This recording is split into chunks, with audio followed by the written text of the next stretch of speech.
Hello, everybody. Do you need to stand and just put your hand up for a minute? Because some of the seats, yes, okay. But don't leave your seat. No, no, right. The ones who are leaving their seat, just stand, put your hand up for just a second. All right, good. Actually, I'm going to talk about trees so you can pretend you're a tree branch. There we go. All right. So I'm going to switch gears a little bit. We've heard a lot about what's happening inside the lake, and I'm going to talk a little bit about what's happening upland from the lake and how, in some ways, that may impact the lake in the future. I'm going to tell you a little bit about Hemlock Woolly Adelgid, and then I'm going to talk about a coalition that we have working here in Lake George, and I'm going to leave it with some things you can do to help. I work for the Adirondack Park Invasive Plant Program, which is hosted by the Nature Conservancy.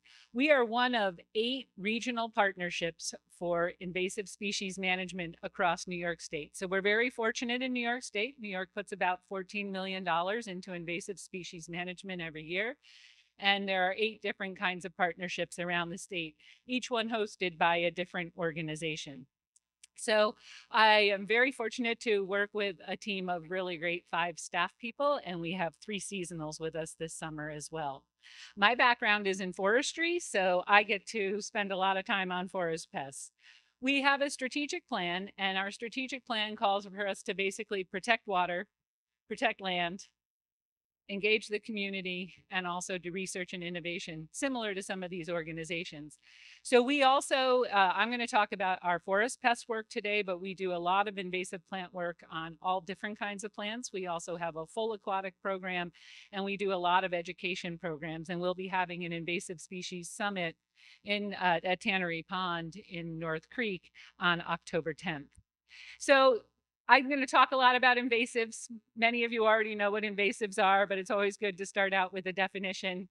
So an invasive is a plant that is not native to our region. So start with that. Okay, poison ivy. How many here really like poison ivy? No, it is a native plant, so it is not considered invasive. It's something we don't like. So we don't love every native plant, but it is not invasive. Okay, now how many people do like tomatoes?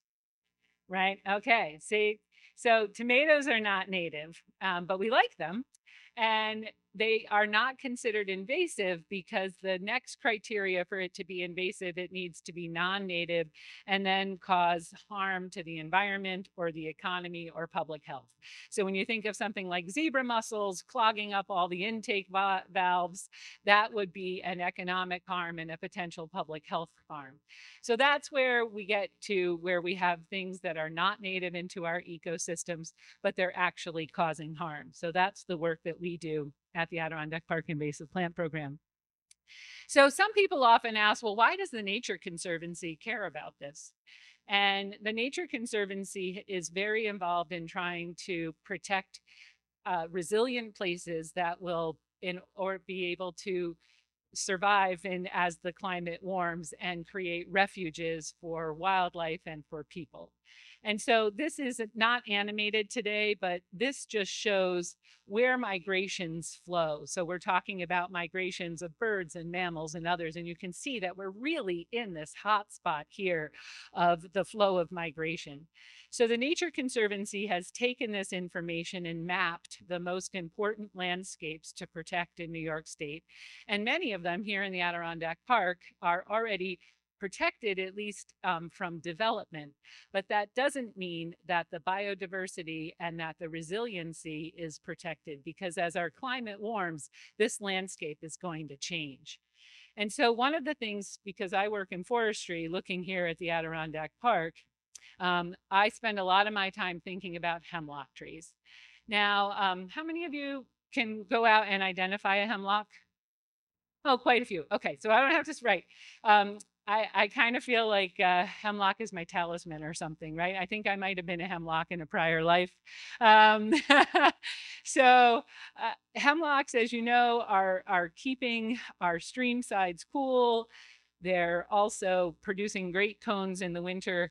And this time of year is a great time to be able to tell if your hemlocks are healthy, because you're going to see all these bright green tips at the end of the branchlets. And I get really excited. I've been driving around like last couple of weeks and I'm like, oh, it's tippy. Oh, they're green tips. I'm so happy. So what happens when they get fully infested with hemlock woolly adelgid is you're not going to see all those bright green tips. So I love these tippy springs that we still have. Okay, so I've talked a little bit about hemlock. Hemlock makes up about 13% of the overall Adirondack forest, but I'll show a couple slides in a minute. Here in the Lake George area, in some of our areas, it's closer to 60% of actual forest areas. So it is incredibly important. And it's actually a species that in a way creates its own habitat system. That's considered a foundational species when you talk about forest ecology. And so what's happening is I consider hemlocks, if you will, the house that we live in these forests, right? They are the structure that keep us warm in the winter and keep deer wintering areas. You'll often see the deer bedded down there. They are the places that keep us cool in the summer. They're the places that give us shelter. They keep our soils stable. They are, again, the sort of house or the structure of our forests. I'm not going to spend time today talking about beech, but beech leaf disease is another concern. And I always liken beech to the grocery store or the pantry of our forest. So, but hemlocks are incredibly important because, as I said, they are stabilizing our steep slopes. If you're walking around here or you've seen some of these lake shores and you've got these really steep slopes, that's where the hemlocks are.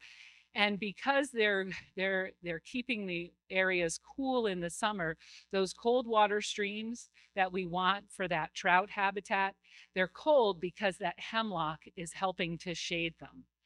And they're also habitat for an incredible number of species. And then here, finch pine is one of the places that actually makes specialty paper out of hemlock pulp. So hemlock has a lot of importance, and the reason it's connected to our lake is that, again, it's keeping those soils stable, it's keeping that water cool. Without hemlocks, we're going to see warmer temperatures into the lakes, potentially more erosion into the lakes, and then what happens with the chemistry of the forest is that you often see nitrogen loading coming out as those hemlocks die. So as I said, this is sort of a map of hemlock density all over New York State, but the darkest red here in that Lake George region in southern Adirondacks is the densest hemlock. And I've had other foresters from other places of the country come and I'm like, no, really, like we're special here. And they're like, I've seen hemlock before. And I'm like, not like this. And we really do have unique hemlock habitat here. So there is a pest called hemlock woolly adelgid. It is not this big. This time of year, it is a teeny tiny little, barely a sesame seed, not a sesame seed, closer to a poppy seed. But when you blow it up under a microscope, you get to see this very long proboscis. And that is what it will stick into the base of a leaf needle. And then the plant feels like, oh my God, something's biting me. I'm going to create it. I'm going to wall off that wound. And so it walls itself off, kind of like you have a scab or something, but then nutrients don't flow up and down in that area of the branch anymore. And hemlock will end up dying from the branch tips down. So what it does to protect itself and is in the fall, this little poppy seedy typey thing is going to weave itself almost like a spider might, but weave itself a little mass of wool. And that's where it'll lay its eggs and it keeps it cozy warm in the winter. It doesn't like super cold temperatures. We don't get those cold temperatures anymore. So you can often identify it because these masses, these woolly masses will persist year in and year out. And you'll see, even though they're not active right now, you can see evidence of last winters. We do ask folks to not do a lot of surveying right now because there's only one time a year that this little seed bug stage of the insect is mobile, and it's usually mobile from about April to July. So we hold off and don't do surveys until later in the year. Okay, so hemlock woolly adelgid, though, it came over most likely on a plant from Japan. There are Japanese hemlocks. There's hemlocks in other parts of the world. There are adelgids in other parts of the world. There's adelgids for the hemlock in the West Coast, and those trees survive just fine. But our trees here, our eastern hemlock, are not resistant to this Japanese adelgid. So it likely came in the south and it spread its way all the way across. So this is hemlock range that's not infected. This is hemlock range that is infected.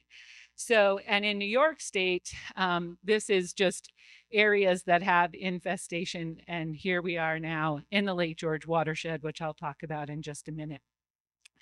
Just to give you a bit of a picture, though, this is Great Smoky Mountains National Park. And they have now had hemlock woolly adelgid for quite a while. But I had the, I don't know, misfortune maybe of hiking there maybe close to a decade ago now in the spring. And I had never seen hemlock woolly adelgid. I'd heard about it, right? I'm hiking and I was in this forest and I'm like, it is just ghostly. It's completely springtime, and everything should be, you should be hearing birds, you should be seeing all kinds of things. And all of this is dead hemlock. This is not hardwoods. These are dead hemlocks. So at Great Smoky Mountains National Park, they have lost most of their hemlocks, only the hemlocks that they've chosen to save by doing both a combination of chemical and biological control treatments. So what's on deck for us here?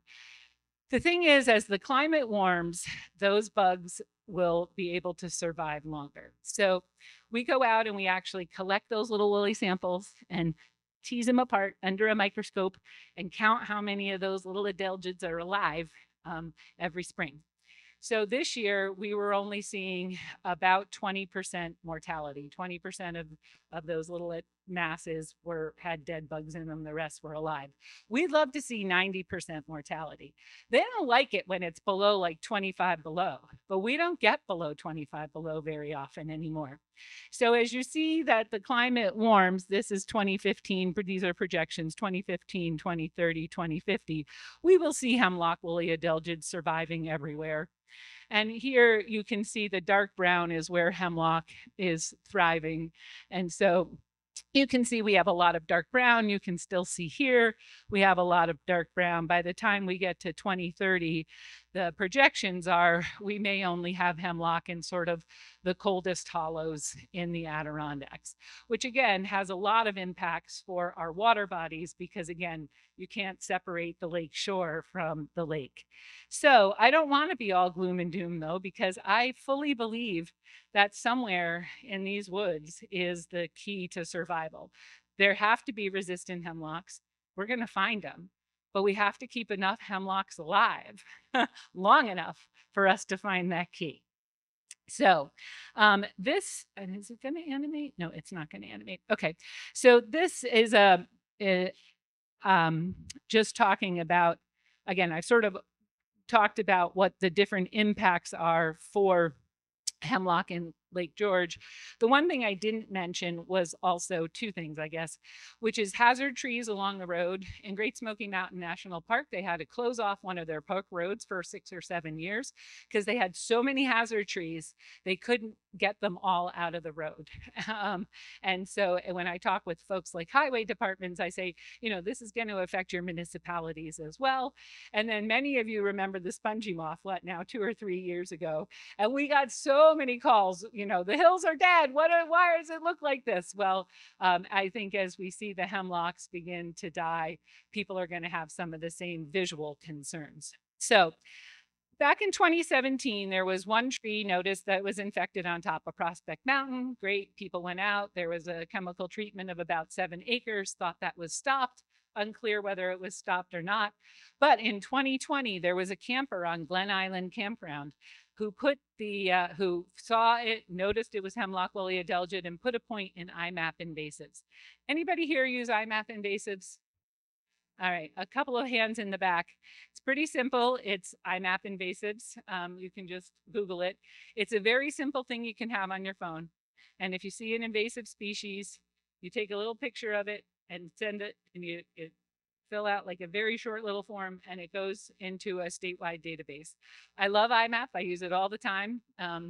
And then I get alerts when when they find a new invasive. So yesterday I did have a call from a landowner in Bolton Landing.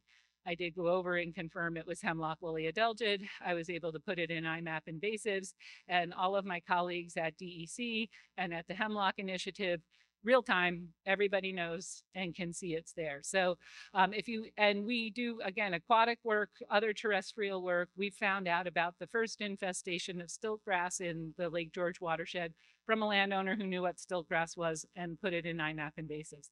This could have gone unnoticed for a whole lot longer if we didn't have somebody who knew IMAP invasives. So future training option is IMAP invasives, but it's real simple to use.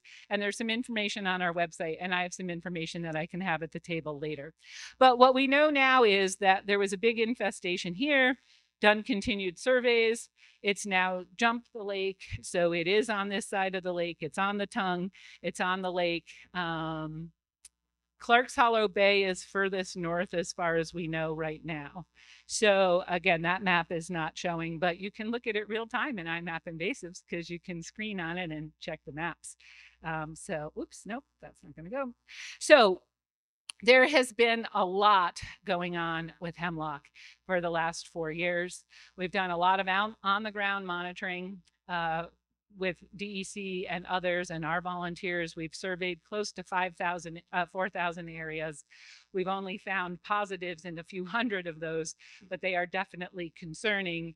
And then with help from DEC and the Nature Conservancy and Lake George Land Conservancy, about 10,000 or so trees have been individually treated with a chemical treatment. The chemical treatment will keep them alive for about 7 years, we hope. Nature Conservancy owns Dome Island, so we have treated about 1,700 trees on Dome Island. It's pretty heavily hemlocked, so we hope those trees will stay alive, because if you ever boat around Dome Island, you know that's what you're mostly looking at is those hemlock trees. So there's other really encouraging stuff, though. Like I said, I don't want to be all doom and gloom because there are some hope. There is hope on the horizon. And again, we got to keep enough hemlock alive long enough for us to find these solutions. So there are 2 types of insects that are very carefully controlled by the U.S. Department of Agriculture that have been approved for release, and they actually eat the adelgid or the eggs of the adelgid. One of them is a Laricobius beetle and another is a silverfly. So the Laricobius beetles, about 4,000 of them have been released, and now close to 9,000 silverflies have been released. So in various parts around the lake. And in other parts of the state, those Laricobius beetles have now begun to sort of self-produce and spread. So they were released at Minnewaska State Park a number of years ago, and now they're found throughout the Shwangunks in other areas of hemlocks. They've created enough populations that they can spread. So that's the long-term hope, but it is a long game. And again, we have to keep enough hemlocks healthy in order for that to happen. So a lot of other projects have been going on with funding from the Fund for Lake George. We helped do a remote sensing project. Could we figure out whether you could actually use remote sensing, aerial imagery, satellite imagery to find this hemlock woolly adelgid before anything else did? Great technology, not there yet. Found lots of dead hemlocks. But wasn't able to pinpoint that it was hemlock woolly adelgid. It was beavers. It was something, it was a logging job. It was many other things. We've also been trying to study the DNA of hemlock and collecting branch samples with Cornell University to see if we can find it that way. Again, the technology is going to come, but it's not here yet. So the best way to find hemlock woolly adelgid is to go out in the woods and look for it. And we fortunately have a lot of people right now doing that. So part of what we have came to the conclusion of, though, about last fall was there is no way that every single tree that has hemlock woolly adelgid in the Lake George watershed is going to possibly be treated chemically, and the biological controls are not going to be here quite fast enough. And so if we think that we're just going to continue, okay, DEC's got a week, they can do a treatment there, or, you know, the Nature Conservancy can go out and inject, you know, 50 trees this fall, scattered all over, that's not a unified approach. So working with Lake George Association, with Warren County Soil and Water, Hemlock Initiative at Cornell, very strong partners with DEC and us at the Nature Conservancy, Lake George Land Conservancy, there's a whole bunch of us in there. We've said, well, how could we be more strategic? Can we figure out a system to think about what is it that's most important to protect the lake and the communities along the lake, and figure out maybe we can come up with priority hemlock areas where we will focus our monitoring and our treatment. So we've been working on this priority hemlock area strategy, and again, all of the folks on this coalition. So, whoops, I keep doing that. You can't read any of this, don't worry about it. But I'll talk you through a couple of things. So what we did is we did a lot of computer-based mapping, but we did that based on criteria that this group of people all put together, and then we rank them. But it's things like important view sheds. It's things like the 5 most important watersheds and keeping those streams cool. It's things like the drinking water supplies, like up at Edgecombe Pond, and a number of different factors like that, old growth forest habitat. And all of those were layered together to come up with some priority scores. So each sort of pixel in the watershed is now ranked, and we'll be using these to select areas that will become the focus of 2024 monitoring. And we're really fortunate that the state, DEC, freed up money to hire a 2-person conservation crew through Cornell. So we've got 2 more folks coming to this area. They'll be living in they'll be working out of Warrensburg. This was like a huge shift in this project last fall. And the Lake Champlain, Lake George Regional Planning Board has some funding coming through Lake Champlain Basin Program to help hire a community educator and to do some additional mapping. So pieces are coming into place. There's no grand plan. There's no, like, you know, $1 million dropping on this yet. But, you know, I'm tutoring a Spanish student, so we talk a lot about poco a poco, little bit by little bit, right? We're getting there. So we expect that, again, with our staff and DEC staff and volunteers from LGA and volunteers from the Nature Conservancy and folks from Lake George Land Conservancy, we've got about 125 areas we want to be able to get out in the survey this summer and understand what's happening with them. And we think through this new coordinated effort, we're going to be able to get to those. And then when it gets to fall treatment season, we're going to be able to accumulate all those resources and put it into the most priority places instead of every agency going out and doing their thing. So we're really excited about that. Today, I'm going to give you some ways that you can help. We are also, Soil and Water Conservation District is having a program here for landowners and foresters and others on September 21st, probably right in this same room. So if you want to learn more about it, that's another place. So one of the things we do is we have volunteer forest pest hunters. Our volunteer forest pest hunters, this year they adopted over 30 trails and entered almost about 1,000 points into IMAP. Of that, we had a little over 100 of new sightings that are really important for us, because that's how we know where it is, how far it's spread, where do we need to go next.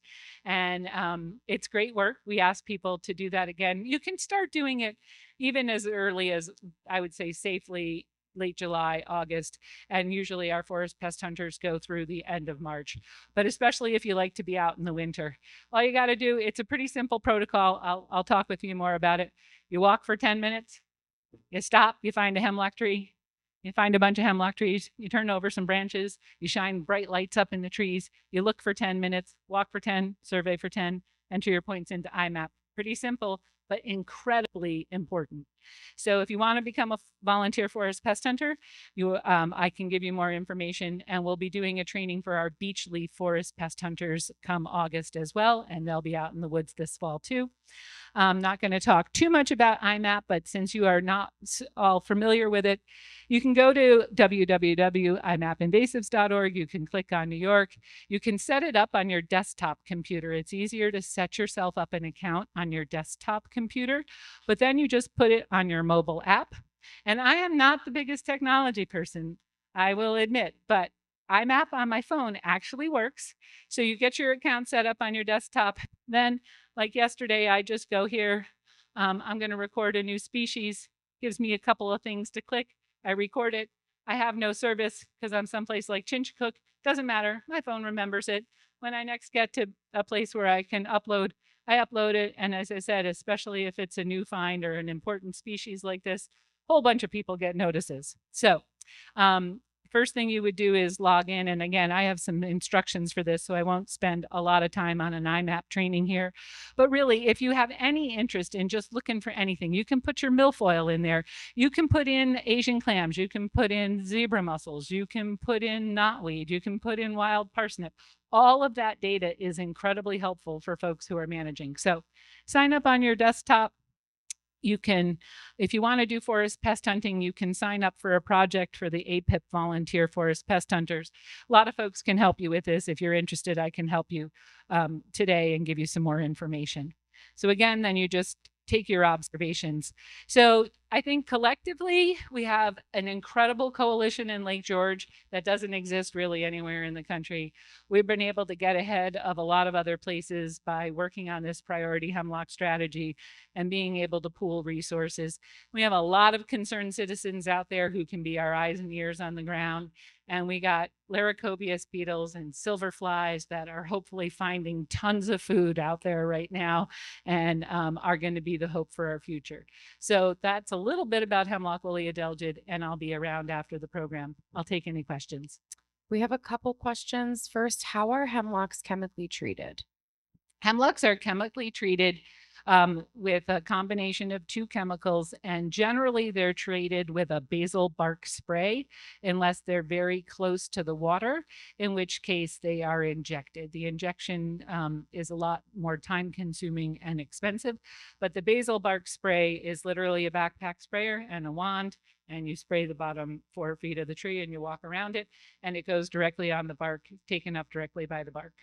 So it's not high aerial spraying like you might see for some other kind, like you would see if you wanted to treat for spongy moth. Great. Next question. What should homeowners do if HWA is on their property? Yep. So the good news about hemlock woolly adelgid, different from emerald ash borer, is that hemlock woolly adelgid is probably not going to kill your tree immediately. It might be 5 to 10 years. So one of the things you can do, you can hire a private pesticide applicator to come treat your tree. There are many of them in the area, and they can do, some of them can do injection, and some of them, if they're close to the lake, or basal bark spray. So you can save your individual trees. We do not encourage you to go cut all of your hemlocks. Please don't do that because again, it is a slow progressing pest. And so if you have a commercial timber stand, you can definitely thin that down and take some of that hemlock out, but you don't want to create too much light because here you're likely to get barberry and hay-scented fern and a bunch of other things coming up if you give it too much light. So as a homeowner, you want to keep your eye on your tree. If you want to save it, right now your choice is to hire a private pesticide applicator to treat that tree. But you should also put a point into IMAP invasives because that helps us know how far it's spread. Great. Last question. Can a replacement tree be planted to take the place of the hemlocks? That is a great question. So there's nothing quite like a hemlock that is going to provide that kind of structure that we have, that hemlock provides. But if you're an individual homeowner and you can keep the deer out, which I know is its own issue. If you were to plant some of the cedars along the lakeshore, you would get that same sort of cooling effect and that kind of year-round evergreen effect. The other thing that if you're planting more for trees in your yard, in your landscape kind of thing. Red maple is certainly, red and sugar maple are trees that are not currently infested by things. And that's what we're going to see most naturally come up. In our forests, I expect we're going to see a shift to more maples and birches as the hemlock and the beech drop out. But again, some of those conifers, people have also had some success with some red spruce. That kind of just depends on how whether you're at the right elevation for that to grow. Thank you so much. All right. And I do want to do a shout out to Monica and Lindsay, right? Because this slideshow for all 5 presenters was incredibly professional and so smooth. And I know that what I sent them did not look so good. And so they made us all look good today. So a special shout out to Monica and Lindsay.